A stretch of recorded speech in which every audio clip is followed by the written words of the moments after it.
cool fact of the day is... Bulletproof Radio. Hey everyone, it's Dave Asprey with Bulletproof Radio. Today's cool fact of the day is that a disease whose name I actually don't know how to pronounce, but I bet Tim Ferris knows how to pronounce, is called Erbach-Wiete, which looks German. Anyhow, this is a disease that's incredibly rare and is caused by a mutation of chromosome 1. And it causes weird symptoms in its victims, but one of the symptoms is calcification of the amygdala, which makes patients unable to feel fear even when they're at gunpoint. So maybe that's an interesting mutation that could be useful for some people some of the time. All right. If you haven't guessed, today's guest is Tim Ferris, who I think everyone already knows, 4-Hour Workweek guy, who's coming out with a really cool new TV show. But Tim, did I say Urbachwiethe correct? UIT. It sounds like some type of like West African witchcraft hex. I don't know actually offhand, and I think it's perhaps that I need more caffeine, but I can't identify what language that is immediately offhand. So I would say it sounded fantastic, in my opinion. Well, that comes we speak, 5 or 8 languages now. So coming from you, that's a compliment, given that I speak like English and a little bit of Spanish when I'm prompted. So respect. Yeah, well, I'm doing my best. I'm running on ketones at the moment, so I'll blame it. Blame anything good or bad on that.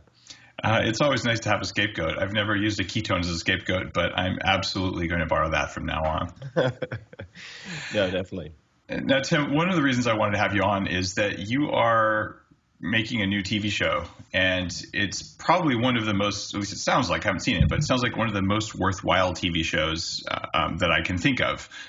So I'm pretty excited about it, and I wanted to ask you about what your plans are for that and just talk about a bunch of other stuff that I think both of our audiences are interested in. But first up, you're going to have a TV show about hacking human performance without having to change your genes, which is kind of cool. What's up with the show? Tell me about it, because I think a lot of people are going to be excited. Yeah, absolutely. It's basically a visual incarnation of all of the ridiculous but hopefully productive and sometimes dangerous experiments that I've done on myself, starting with, I suppose, the 4-Hour Body for most people, although I've been doing it for a lot longer than that. So the show is called the Tim Ferris Experiment, and all of the shows are done. We have a full season, and I was an executive producer and the host, so it meant that I worked on everything from choosing the teachers to the skills to the locations to going over rough cuts, and I had said no to a lot of television before, as I'm sure you have, and then had the chance to actually cherry pick the people that I wanted to work with, and I ended up working with 0.0, who does all of Anthony Bourdain's work. So I just asked myself, what TV do I actually enjoy watching? And let me go look at the people who make that. And it turned out that the gritty cinematic style of, say, the No Reservations or Parts Unknown is done by this gang out of New York called ZPZ. And so I partnered with them as well as Turner Broadcasting and made this show. And it was just a brutal – the making of the show itself is a really incredible story, because we did 13 weeks of shooting in about, I want to say, 16 weeks. It was the most brutal schedule I've ever experienced. And I'll be the first one to say, if you want a 4-hour work week, filming TV in that fashion is not the way to do it. We probably did 12 to 16 hours a day of filming, or my days were at least 12 to 16, because I was doing a lot of review at the same time. But the premise of the show is, and I know we're on the same page here, is that you don't need to be superhuman to get superhuman results. You just need a better toolkit. And for most of the episodes, I was using myself as a guinea pig. So I would say have a week to learn the drums with Stuart Copeland, the founding drummer of the Police, who's considered one of the top 10 drummers of all time. I would have a week, and usually a week meant 3 to 4 days, to then go on stage with Foreigner and play to a sold-out show live. Or I would have no pressure. No pressure. Or I would have, say, a handful of days, 4 days I think it was, to go from zero Tagalog, which is Filipino, to being interviewed live on Filipino television for 6 minutes, which is a long time. It's a very, very long time. And but then there was all sorts of stuff. Parkour, so trying to be a ninja, which ended up – not all of these end up with me hitting home runs. Some of them end up with me face planting and getting really, really injured. So there was surfing with Laird Hamilton, who's considered the undisputed king of big wave surfing. So I love Laird. He's a friend. Yeah, Laird. Laird's awesome. Laird's an amazing guy, an incredible athlete, and professional poker, and the list goes on and on. So every episode is a different skill, and then for I think 2 of the episodes, I worked with students. So I was one of the teachers, and that was to just demonstrate that this is a toolkit. It's not me. It's not limited or inherent to my abilities. It's really just a set of checklists and approaches and questions that allow you to do this. So we took students and made them appear to be superhuman themselves, which was really fun. What did you do during the filming? Because I know the schedule to some extent. I filmed for 6 weeks this year. I did a documentary on like sort of hidden kryptonite in our environment, and the number one source I know of is this water damaged buildings. Like it's affecting probably 100 million people. So I'm like, I'll do a documentary about this, and it creates bioaerosols that make people cranky and weak and can do other weird things. So I'm flying all around interviewing all these people, and I did it in broken up things, but it kicked my ass, to be perfectly honest. Like I was using all the bulletproof style biohacks. But what did you do during those 16 weeks of filming when you were working 12, 16 hours a day, not, an hour a day, in order to stay strong and focused and to look good on camera? Because you don't want to look like a zombie, right? How did you do it? Yeah, that was a challenge, because if you're doing, say, a book launch and you're looking haggard and like Al Pacino after a 5-day bender in Vegas, you don't necessarily have to have your face on camera every day. Much less be performing these ridiculous feats on camera. But in my particular case, I traveled with basically a suitcase full of gear, which got bigger and bigger and more packed as I accumulated more injuries. So I had an ultrasound device, or ultrasound kit really. I had a Mark Pro, which is the electrical stim device. It's going right over there. Yeah, exactly. Basically a TENS unit for different types of injuries and recovery and lymph clearance and so on. Also traveled with a combination of creams and man potions like DMSO, so using dimethyl sulfoxide for also injuries, but it acts as a solvent, so you can do some very interesting things if you want to push other substances through the skin. And I did consume a lot of fats, so the fats were super key. And I was consuming typically tea with all sorts of different fats, whether they be MCTs or just straight coconut oil or butter or some combination of all of them. And it was really fun.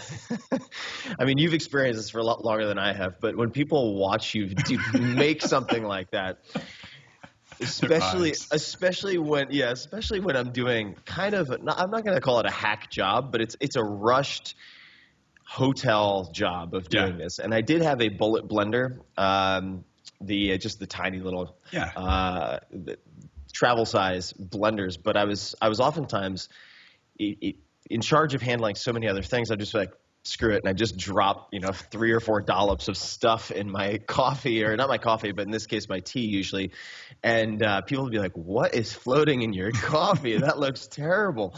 But it would really keep me going for the first hour or two of the day, because what I didn't want to do is have a really large meal immediately upon waking up and then have to be on camera 45 minutes or an hour later and have my senses dulled. So I would very typically, and it's not quite intermittent fasting, but I would abstain from large meals until lunch very frequently. Then there were a number of things I consumed that, for me, and I'm not saying this works for everyone, but would appear to help bolster the immune system. So different types of whey protein, had a selection of whey protein that I found historically, and again, this doesn't necessarily apply to everyone, but for me to really bolster the immune system. So I would take that twice a day during all of my book launches, and I did that during this as well. And then L-lysine is sort of a constant companion. I do that at night. How much do you take? I'm typically taking, it depends on if I feel any onset of symptoms or not, but I'm usually taking, I'd say 1.5 grams a day in divided doses. How much do you take? I take 2 grams at bedtime. More for sleep. I don't get cold sores or anything like that, so I'm not like looking at symptoms. or there could be other symptoms. There's all kinds of things it helps with. But I just found that it improves sleep quality, and there's a couple things about inflammation out there. So it seems like a good stack. I do that and 2.5 grams of GABA at night, and that just helps my sleep rock. Yeah, that'll knock you out. Yeah. And then there's a whole host of stuff. I mean, pre-workout, for instance, I would take there's a company that I'm blanking on at the moment, but I get branched chain amino acids from one or two places, and then a handful of other ad hoc sort of use as needed types of prescription drugs and whatnot, depending on how beaten up I was, because I had. Check this out. You'll like this. So the quadricep in the leg is 4 muscles, right? As you'd imagine. So in the first episode, we filmed parkour first, and it was not finished first because we were like, oh my God, what are we going to do with this episode? I tore 3 of the 4 quadriceps in both legs. I tore basically tore, but I had severe subpatellar tendonitis. I tore my infraspinatus in the left shoulder. I tore muscles in my forearm. So if you watch the drumming episode, you'll notice, which was the second one we filmed, you'll notice that I'm wearing a compression band on my arm. And some people have seen it and they're like, what's up with the funny fashion? And I don't think I ever explain it in the drumming because I was like, I don't know what order in which these are going to be finished. So I didn't want to create confusion. But I went straight. So infraspinatus, for those people who don't know, is involved in a lot of things, but it's part of the rotator cuff musculature, and it's involved in, say, decelerating a pitch. Okay, so this type of movement. And then I went straight to drumming, of all things. So I just accumulated these injuries, and I had some of the stuff that, say, NFL players use to get through games, just in case I needed it. I don't like to use it. Cortisol kind of stuff, or? Not cortisol. What is it called? Tramadol and a bunch of. And I'm not a doctor. I don't play one on the internet. Got it. Yeah, I think it was tramadol. Not a doctor. Don't play one on the internet. But and I don't like that stuff. I really don't like painkillers and opiate derivatives. I just don't do well on them at all. So I actually did not take that stuff. But in the jiu-jitsu episode, so I was in New York and training with Marcelo Garcia and his team. So Marcelo Garcia is kind of the Michael Jordan of the jiu-jitsu world. Or if you were to combine, Mike Tyson, Wayne Gretzky, and Michael Jordan, he's the equivalent of that combination. He's just an amazing athlete, 6-time world champion, and just got slaughtered. I mean, just destroyed. And the first day, they wanted to establish my baseline, and this beast just plowed into me and kind of tackled me and landed with like the point of his shoulder right in my floating rib, and it was like and but I had to keep on training for another 4 or 5 days with what felt like a broken floating rib, which it's surprisingly hard to diagnose, it turns out, even if you get x-rays and whatnot. But in a case like that, traveled with a foam roller, different types of mobility tools. I had 2 at the time lacrosse balls tied together or taped together with athletic tape. Although should have called Kelly Starrett. He would have given you something. Oh, I did. No, okay. I did. So Kelly gave me some tips and tricks as I was trying to work my way through all of these injuries, and the voodoo floss band actually helped a lot. Yeah. With the knees. And for those people who are not familiar, this is from Mobility WOD. That's Kelly's company. But voodoo floss, it's a very tight band that you wrap around. In this particular case, you basically almost tourniquet, or tourniquet for you in the Commonwealth.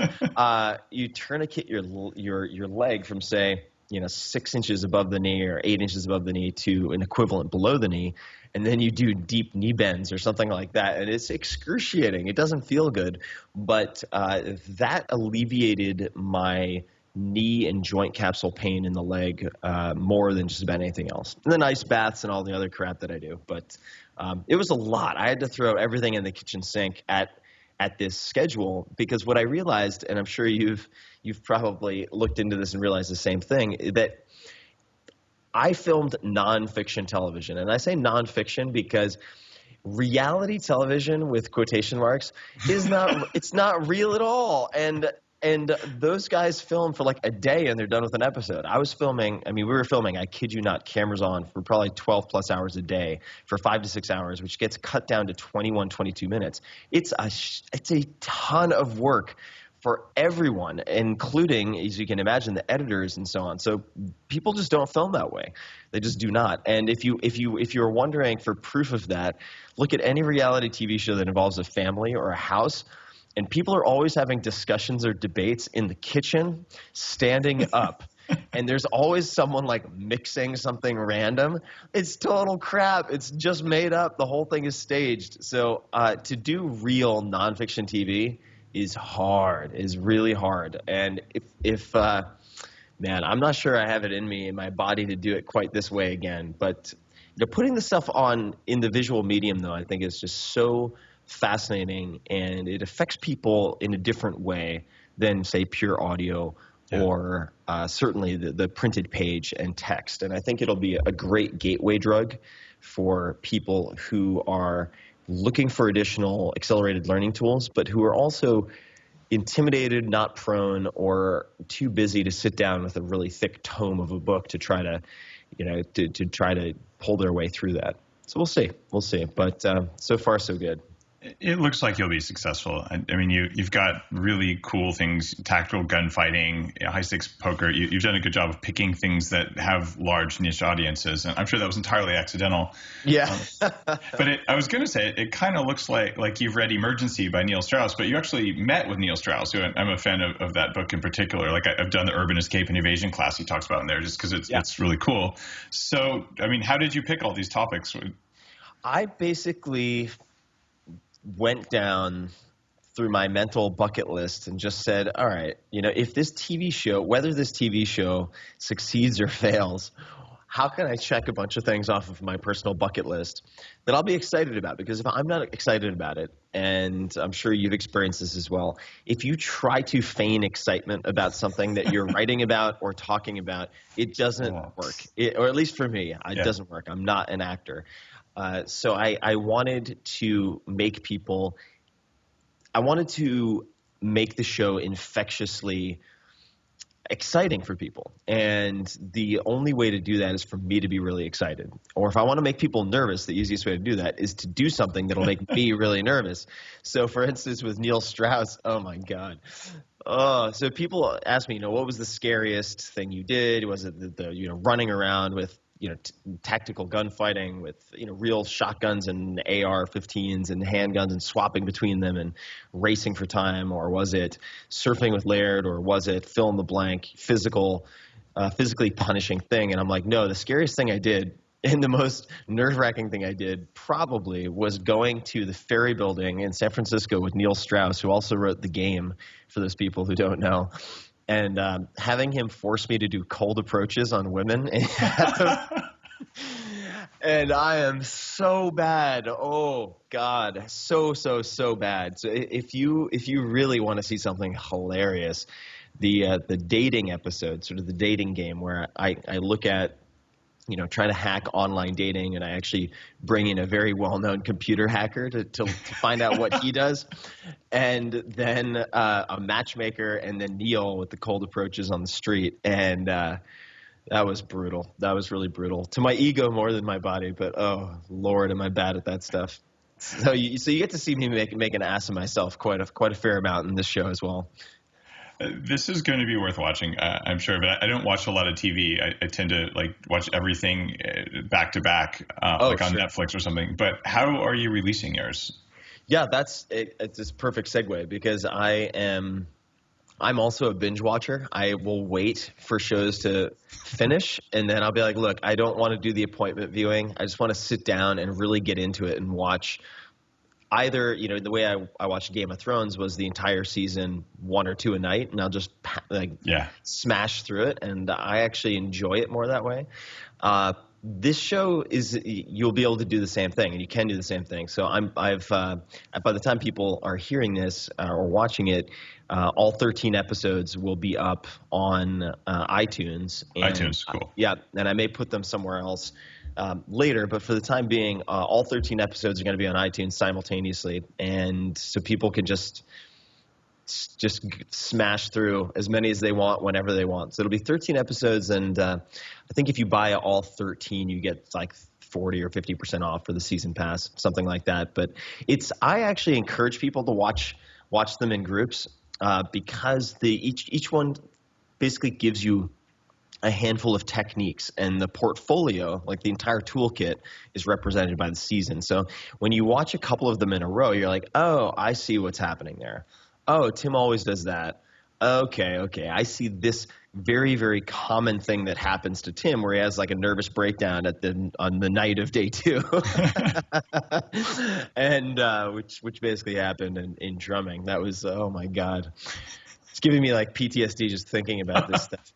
But that's the way it's being released, and I thought very, very hard about it. I looked at a bunch of different options, and I may explore some of those options, ranging from say Vessel, which is brand new, to YouTube, to platforms like VHX, where you can sell directly to your audiences, for instance. And tends to, I think this split is a bit better to the creator, on say a VHX. But iTunes is a fascinating ecosystem, and we don't have to delve too deeply into this right now unless you want to. But I've been doing so much with audio. I've just gotten very familiar with iTunes, and it just seemed like the right medium and the right partner for this launch. So that's the way we're doing it. I should be more quantitative. There are the majority of people who listen to this, and it'll probably be 100,000 plus thereabouts in the next little while, will mostly listen on iTunes. But I don't actually know how many of them are watching video from iTunes versus, and I don't charge for either one. But then there's also our YouTube side. So I probably should do my stats, but I know that the majority of people are driving while they listen to it. Right. Yeah. So definitely. For a TV show like yours, it'll be very different. But I like it that it's on iTunes because I can download it and watch it on airplanes, which is when I do most of my watching. Yeah, exactly. And I actually, some of my friends make fun of me, but I'm so excited I have the phablet and the phone tablet. I ended up getting the 6 Plus, and I have a. Yep, me too. Oh, there we go. Yes, and I have a very, very thin Logitech keyboard that I can actually stick inside a book. It's so thin, it's incredible, and it's Bluetooth. But I can travel and just take this thing and lean it against a glass of water on a table and do almost everything I need to do. So it's been great. But I'll give people a tip also. If you're going to buy, say, a phone and you want to watch movies on it, get the phone with the black on the front of the phone, because that will blend into the outer edges of the movie as you watch it. Exactly. Same reason I did it. I love your advice. It's totally what I would do. Yeah, it makes a big difference. The other thing is look at the anti-glare screen protectors. Mm-hmm. Because when you're on an airplane, when you're getting those bright like window lights coming in, it glares and it's really hard to watch. Yeah, that's a good point. I put just a quick plug here, pretty obviously, since I just said it was a plug. I put the Zentek screen protector on mine, which cuts glare a little bit, but it's the one that filters out the melatonin suppressing frequencies. So then if I'm watching on an airplane in the evening, like it's not going to mess with me versus staring at a bright sunlight on a screen at midnight on an airplane is probably not good for your pineal gland. Yeah, probably not going to put you to La La Land. Right. Facilitate the process. Yeah, for sure. Well, let's change gears here a bit, because there's a couple things that I know people are hoping that I'm going to ask you about. Sure. And one of them is you've been pretty public on Facebook about Lyme disease. So you had a bout with that. I have. Are you up for chatting about it? Yeah, happy to talk about it. All right. So how did you get it, and what did you do about it? So I can answer both of those. Whether I have fixed it or not is a subject of great debate. So the how did I get it is for me very straightforward, and I do think a lot of people self-diagnose incorrectly that they have Lyme disease. Oh, yeah. And primarily because the symptoms of Lyme disease, let's just say achiness, memory loss in some cases, fatigue, are symptoms that map to many different conditions and many different issues, including depression and other chronic autoimmune problems. So in my case, though, So most doctors, if you go to a very top, say, infectious disease specialist at Stanford, for instance, if you come in and say that you have Lyme disease, the first thing they'll do is kind of nod politely and go, and where did you get Lyme disease? And then they'll pull up the Center for Disease Control map and look at the likelihood of you having been bitten by a tick if you haven't been traveling to, say, where I grew up, which is Eastern Long Island. So I was out at the very end towards Montauk on Eastern Long Island. And if you look at the CDC map, Lyme is from Lyme, Connecticut. That's where it was named. And if you look at, say, certain parts of Connecticut, upstate New York, Hudson Valley, and then Eastern Long Island in particular, it has the highest density of Lyme-carrying deer ticks on the face of the planet, as far as I know. And everyone in my family has had Lyme disease. If you go into a walk-in center, as I did, a walk-in clinic, they have posters that say, would you like, in my case, would you like a $50 Amazon gift card? Please allow us to test your blood and send it to research for Lyme disease. It's that common. I mean, thousands and thousands of people every year. So I got it because I was bitten by 6 deer ticks in the span of about 2 weeks. And the reason that I didn't catch it early, and I think this is very important. And by the way, for those people who are wondering, deer ticks look very different from, say, the big, fat, kind of grape-sized dog ticks that you might have pulled off your dog. Deer ticks are the size of, say, a poppy seed. They're tiny. They're so hard to see. And for that reason, you oftentimes don't spot them until you're, say, taking a shower and you rub your arm or something like that, and you feel what appears to be just a tiny little skin flap, and it turns out to be a tick. That's how I caught it.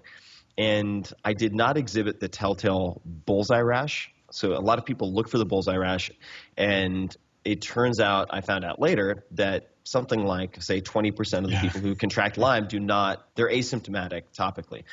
And I was in that camp. So I kept on brushing it off and assuming that the increasing levels of fatigue and the lack of mental acuity, the decreasing capabilities, the swollen joints were caused by some combination of exercise, not enough sleep, too much coffee, whatever it might have been. So it got to the point where I was forgetting very close friends' names. Yeah. And my knees were so swollen that I had trouble getting out of bed in the morning. It took me 5 to 10 minutes to get up and walking around. And at that point, my close friends and my assistant basically said, look, I know that when you're on, you're on, and when you're off, you're off. I've seen you push yourself to the limit. I've seen you fatigued. I've seen you sick. I've seen you this. I've seen you that. This is none of those things. You need to go see a doctor. And talk to my parents, and they're like, yeah, you have Lyme disease. This is no big mystery. So go to the doctor. And I went to the doctor, was prescribed doxycycline. Right off the bat, they're like, yeah, I mean, we'll test you, but you have Lyme disease. This is pretty straightforward. We see this every day. So here we go, doxycycline. And so I did, I think it was maybe somewhere between 9 and 12 weeks of doxycycline. And as you know, because we spoke about this at some length, didn't seem to do the trick entirely. And I'm very conflicted about this topic. I will tell you right now, I'm very conflicted because there are so many qualified people with diametrically opposed perspectives on Lyme disease. I will just say, just to throw it out there, I think that many of the problems that people label as chronic Lyme are not actually related to the Lyme causing spirochete itself, but instead are residual effects of having destroyed their gut flora. And that I feel very confident that is an under-discussed aspect of what people call chronic Lyme is the fact that it could be, in fact, chronic microbiome depletion. And what I've noticed, for instance, I've been using all sorts of pre and probiotics, you name it. And I know some very good microbiologists and people who specialize in this stuff, and I'm an investor in a company called Biome, which with a U in the beginning, which actually does gut biome testing. Yeah, we had those guys on the show. They were at the first Bulletproof conference. Totally love Biome. I didn't know you were an investor though. Thanks for doing that. That's awesome. Yeah, for sure. No, they're a great team. And it is looking at my GI testing, my gastrointestinal testing and fecal matter tests and so on. It's really, really hard to completely and properly repopulate your gut. It's very challenging. So I've had great difficulty with that and have noticed that my symptoms or lack of symptoms seem to correlate to my intake of these probiotics because they're not seeding. In other words, the environment in my gut, for whatever reason, is not acting as a good host to repopulation of a lot of the desirable bacteria. Anyway, I won't go too yeah. I would encourage you to look at the other side of the microbiome, which hasn't been well explored, which is the fungal biome in the gut, which is at least as complex as the bacterial one, but really only recently acknowledged. And a lot of people with Lyme, by the way, I had Lyme for years, validated by every kind of test, including a company my wife and I started that actually did live white blood cell proliferation testing for different strains of Lyme. Is this European Lyme or American Lyme? Because there's slightly different genetics, and we could tease out whether you had an active infection or not. So that and Western blot, all these things. So like you, I was like, I'm going to dig deep on this stuff. But a lot of people get better when they do a 30-day course of an antifungal agent called fluconazole. And it's really interesting. You do that, and all of a sudden, then the bacteria that have been decimated in your gut can then start to move into where they want to go. And there's a whole other set of like fat-soluble neurotoxins that recirculate after Lyme. But it's a fascinating thing because you felt the brain fog and the lack of memory. And in fact, you get the same almost identical lipophoric toxins, they're called, from environmental molds, like in a water-damaged building. So you get that brain fog effect, and you're like, what was my friend's name? Why did I open the refrigerator? Why am I at the store? I can't remember what I was going to buy. Yeah. I used to live with that, and it was horrible. But Daniel Amen in the movie is like, you can lose 15 IQ points just from exposure to a water-damaged building. So that slowness when you're used to being at a certain, it's maddening. Yeah. Right. Oh, it's infuriating. And I mean, it was what was not to interrupt, but what was so scary to me, because I have Alzheimer's and Parkinson's on both sides of my family, and I was like, wow, this must be, I would imagine, the closest thing to dementia that I've ever felt. And I was just like, how maddening must it be to start to lose your mental faculties and to be fully aware of the fact that you are losing your mental faculties. God, I mean, it really made me want to dig into those types of neurodegenerative diseases and preventative measures all the more so as well. So just as a side note. I dealt with a lot of this when I was 26. My career was doing this, and my brain started doing what you felt. And yeah, there's a reason I know so much about all these things, because you really want to understand. And that brings us to the next subject here, which is you and I are some of the most public people about smart drugs. Just that, yeah, we use nootropics, use them for a long time. The usual suspects like hydrogen and vasopressin and all those sorts of things.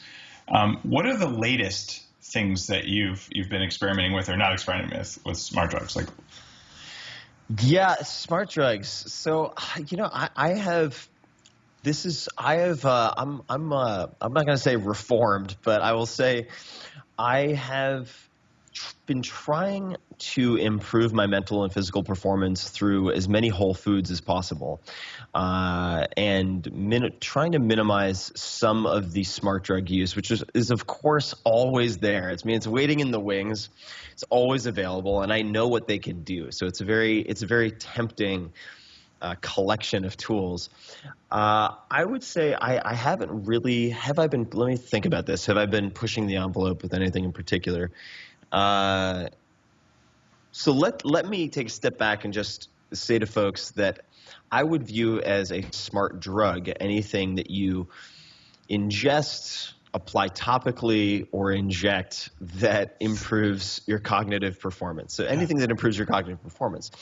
Do you mean supplements and like drugs when you say that? I mean anything that you put in your body that has a biological consequence of including improving mental performance. So I've been consuming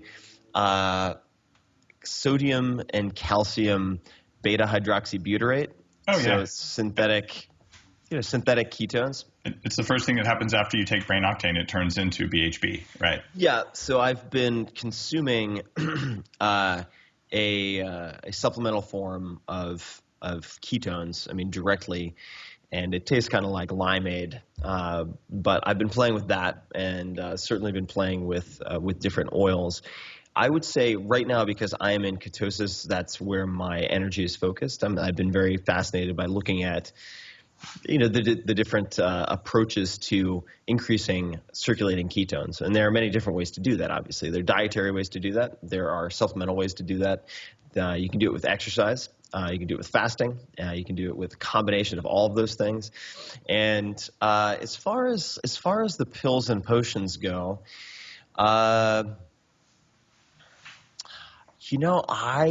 have, if I use anything, I'm tending to select them based on the amount of longitudinal data available. Hydrogen does great things for me, and again, this is just a personal use statement, so I'm not recommending other people do it. It can be a very powerful drug. Yeah. But hydrogen has a lot of data behind it and has been studied for a very, very long time. So I find that to be quite fascinating. But the last time I used hydrogen would have to be more than 6 months ago. So I'd say that's basically where I am, and doing a lot of blood testing. I'm definitely back in full testing mode. So I've been testing my glucose and ketone levels with a device called the Precision Extra from Abbott Labs, probably 4 times a day. And I'm going to be doing. Does it look like that? That's the one. I've been sitting on my desk because I kind of do the same thing. Yeah. Yeah, that's the one. That's the one. So is Mark Cuban a total wuss? Because he recommended that we test only 4 times a year, and he got savaged in the media for that just 2 weeks ago. Which I'm like, only 4 weeks? Come on, Mark, step it up, man. Yeah, so you're doing 4 times a day for some variables, okay? Oh yeah, I'm doing 4 times a day for some variables, and I'm doing blood testing right now on a weekly basis. That's expensive. I don't think that most people. Weekly basis? Yeah, I'm doing it on a weekly basis. You're spending $6-8 grand a month or something. Spending a lot. Yeah.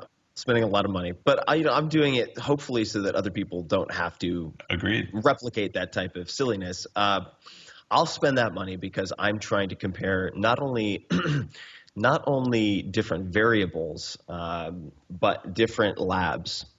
And so it's actually it's even more expensive, which is insane. But I'm doing, so next week, for instance, I'm going to be I'll be doing 2 consecutive blood draws at 2 different labs to see how their results compare. Oh man, I think I know what you're going to find. Yeah, I'm sure they'll be very wildly divergent, but I'll be curious to see, because ultimately when you're looking at blood tests, you're looking for, among other things, directional data, not just absolute numbers. In other words, when people say, oh my God, I looked at my labs and this is in range, this is out of range, the doctor wants to prescribe me this drug. Before you talk to your doctor, but one of the most important things I could convey to people, if they take one thing away from this, is that if you are mildly out of range or even significantly out of range on a variable and your doctor says, okay, great, we're going to prescribe you X, and you're only getting blood tests once a year, that could mean you get put on, say, allopurinol for high uric acid levels. But if you were to go in a week later, you might have perfectly normal uric acid levels. Especially if you don't have a high fructose breakfast, which is going to raise uric acid anyway. Like what you just had that day before could change everything. Or if you haven't been eating very well, or you've been sick and you've lost a bunch of muscular weight, which happened to me when I was fasting, not surprisingly. And the point being, if you have that type of result, before you commit to going on prescription drug for a year that could not only have side effects, but also is going to cost you a good chunk of money, or at least eat up all of your insurance deductible, get a second blood test and confirm. I really think it's very important before making these large medical decisions to try to get a second opinion. And the way you get a second opinion objectively is you get a second test. And you should try to get those tests so that they're comparable, ideally on the same day of the week, in the same time of day. If you're comparing, say, sex hormones, right? So somebody could walk in, oh my God, I have really low testosterone compared to my last test. And the last test was on a Wednesday, and this test was on a Monday after 2 days of heavy drinking. It's like, well, you're not really comparing apples to apples. So those would just be a few thoughts on just general health tracking. And when I say not absolute, also directional, you want to be able to look at where your values are headed. Yeah. Not just the snapshot in time and assessing those results independently. You want to kind of be able to graph your data. And I think Theranos is doing some interesting work in that arena. Huge. But what about Wellness FX? I think you and I are both advisors to Wellness FX. Yeah. Are you still using them? Yeah, Wellness FX I still use. They were acquired, and I still I have used Wellness FX on a number of occasions. I am doing such weird stuff right now that I'm getting into some pretty esoteric territory. So doing some supplemental tests that might not be available through Wellness. Yeah, I do the same thing. I have basically high-end anti-aging kind of guys in different states where I'll go see them, and we get strange panels that you're just never going to find on Wellness FX. But I like my statistical process control for the big variables because I have this historical graph from Wellness FX. Oh, definitely. That's pretty cool. But one of my favorite guys is a guy who's been doing anti-aging since before they called it that, I think. His name is Philip Lee Miller in Los Gatos.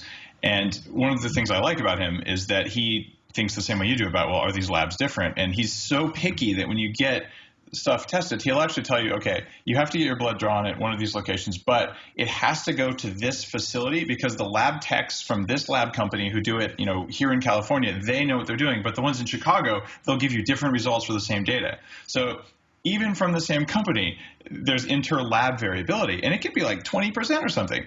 Right. Yeah. So all of a sudden you're in a safe zone or a not safe zone, and you could make all these decisions based on like these little things. So I'm with you there. If something's scary out, like get another test from somewhere else. And if they don't match, then, you could always try changing your lifestyle specifically to change that variable. And thank you, Google. We can probably figure out how to do that for most variables these days and do something dramatic. And then if you don't see a shift, then, okay, now you can really ask yourself some questions. But these are all controllable if you're motivated and you have the knowledge. Definitely. Yeah, absolutely. And I think that, the interlab stuff makes me insane. And keep in mind, and this, I'll give people sort of the good news, but the bad news is it's not just the labs. So these different companies that process, it's not just the lab techs. It could be the people doing the draw itself and how they label things.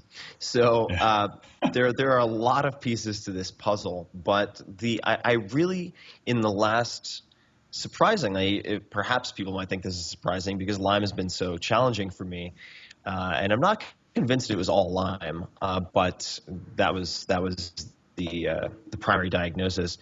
I've become even more convinced that people can fix themselves by paying attention to, among other things, just really focusing on trying to load nutrients into their whole food diet. Because I think that you can't see it. I'm looking over the top of my laptop, but I have a lot of supplements. Let's call a spade a spade. I'm a pill popper. See that cabinet behind me right there? Yeah. That's all full of. That's like my vitamin warehouse, right?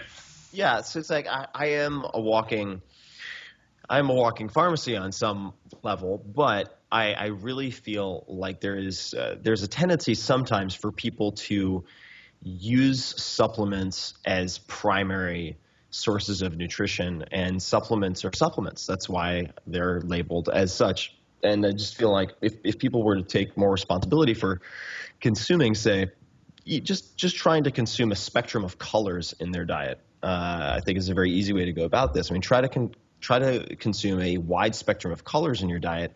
You're going to consume nutrients that include things we haven't identified yet. And I think that's kind of the big pink elephant in the room that some people haven't identified, is that we're going to look back at what we know now in 50 years and it'll be like, bloodletting to relieve people of bad demons. I mean, I think the gaps in our knowledge are going to be so astonishing when we look back. Forget 50 years, in 10 years. If you look at just where we are with the microbiome and where we were 10 years ago, oh my God. So I've become even more so a huge proponent of really asking yourself how to optimize your whole food consumption for a wide variety of nutrients.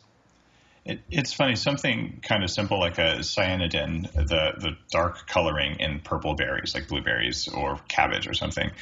Okay, it has direct antioxidant effects, but it's not considered a vitamin. It's not even, like the regulatory agencies that say whether something can be a vitamin don't call it a vitamin. But it's certainly important, but we don't even know if it's important because of direct effects or because it changes your gut biome, so you have more Bacteroidetes and less Firmicutes. Right. Exactly. Like coffee and chocolate and other things, like all the high polyphenol things do. But that one specifically has all these other, like almost medical effects, that one purple color.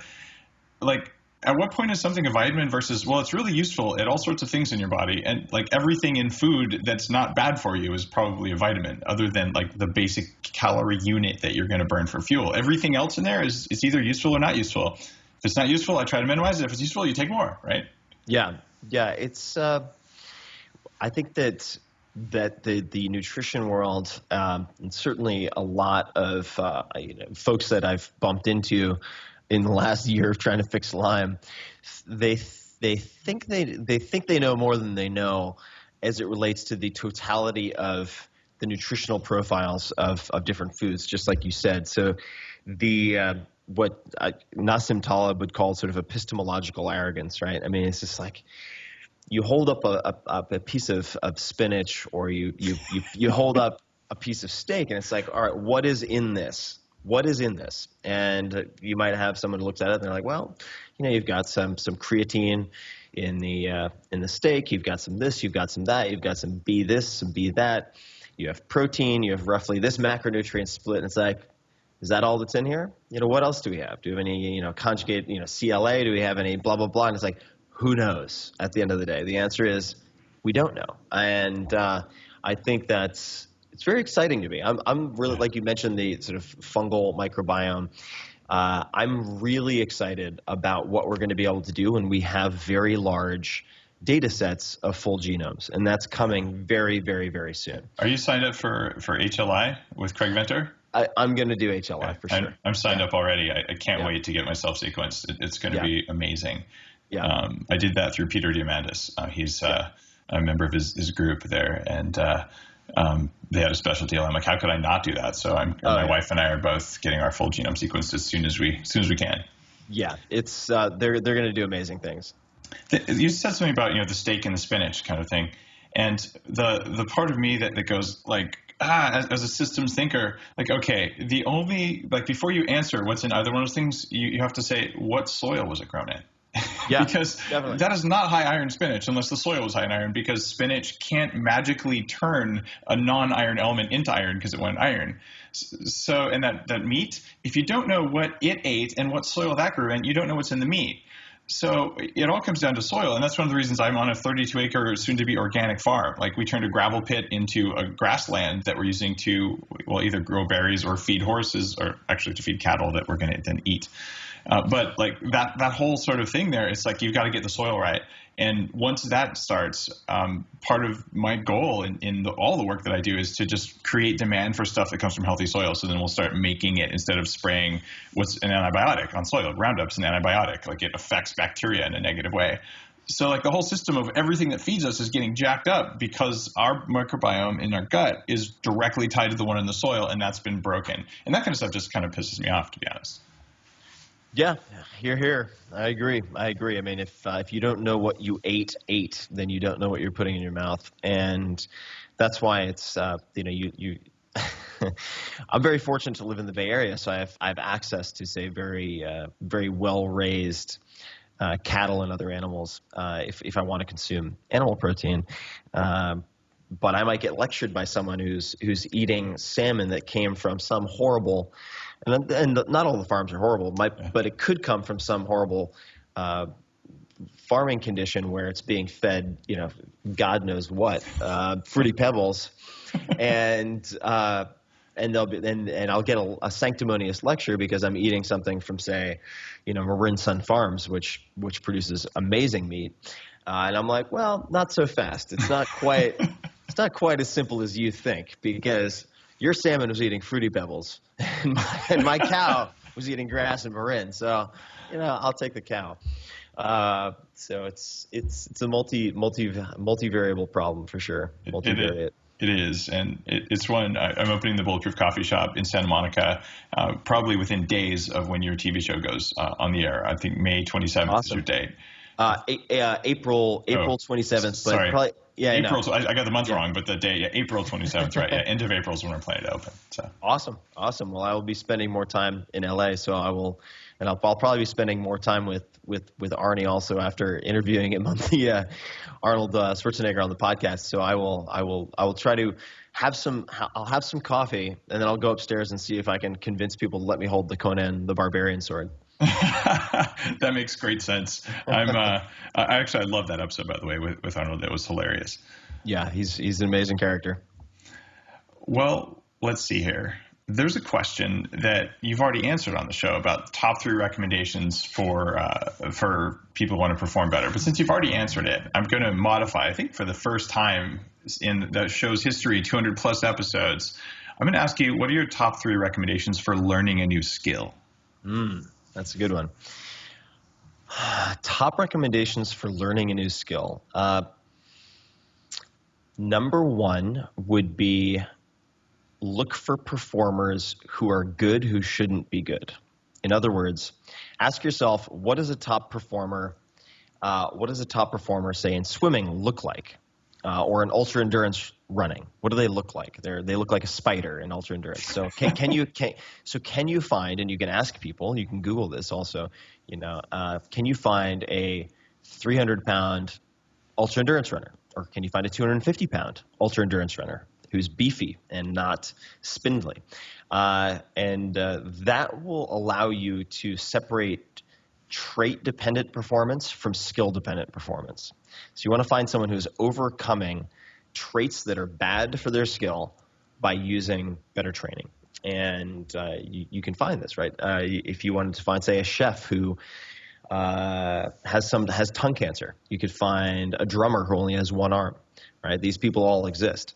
And it doesn't have to be that exaggerated. But the first would be look for people who are good at it, who shouldn't be, or instead of looking for, say, the Michael Phelps of swimming, who is someone who went from zero to hero in the shortest period of time possible? Like, who can I find who made the most progress possible in 6 months?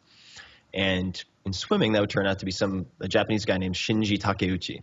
And it doesn't take a lot of digging online to figure this out. And he's a proponent of something called total immersion. Yeah. And in fact, one of the episodes of the TV show is trying to get a woman who couldn't swim one lap in a pool to swimming open water in the ocean in like 50 feet of water for almost a half mile. And we had about 3.5 days to do that. So that's an exciting episode. People can check it out. But the other 2 things I would say is number 1, what I mentioned. Number 2 would be sort of deconstructing the skill. And if you haven't seen the 4-Hour Chef, you can just do a search, I'm sure, for DISSS. So DIS, which stands for deconstruction, selection, sequencing, and stakes, creating consequences, in other words, for succeeding or failure in different ways. And last would be pick something that really gets you excited. Have at least one skill you're trying to tackle that gets you really excited, not just something that you think you should learn. And by having one of them in the mix, that transfers to other things that maybe you're obliged to learn. So I would say follow your excitement. Awesome advice.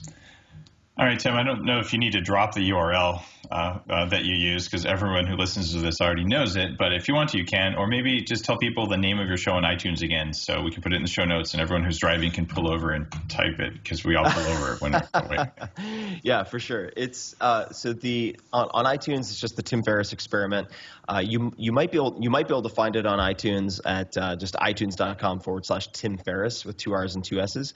That might take you to the podcast, but either way, you'll be able to track it down. Or you can just go to 4hourworkweek.com/TV, which includes all of the bonus footage and the extended interviews and all sorts of crazy outtakes that we couldn't put in the show. And that will also have links to the TV show. So 4hourworkweek.com/TV, all spelled out. We'll get you everything you need. Awesome. Tim, thanks again for being on the show. Yeah, man. My pleasure. Thanks for having me. If you enjoyed today's episode, please do me a favor, head on over to iTunes and click like. And while you're at it, check out Tim's new show because it's going to be cool. Upgraded vanilla is a surprising product. For years, I've been looking for a source of vanilla that wasn't contaminated with mold. Traditionally dried vanilla beans are oftentimes left out in the sun where there's a natural amount of spores and just the natural drying process produces enough toxin that I can feel the difference when I have it. So I discovered a low toxin producing process that takes 10 days and works to concentrate the flavor of the vanilla and to break down any toxins that may have formed. So if you've never experienced what real vanilla can do, check out Upgraded Vanilla. 2 ounces of this stuff is enough to last you a very long time. It will change your desserts, it'll change your morning smoothie, it'll change your upgraded coffee, and it'll change the way you feel. We even laboratory test the coffee to verify that the list of bulletproof performance-robbing toxins is not present. So what you get is an ultra-clean bean that makes you feel good all the time when you drink it, and it doesn't cause food cravings the way normal coffee does.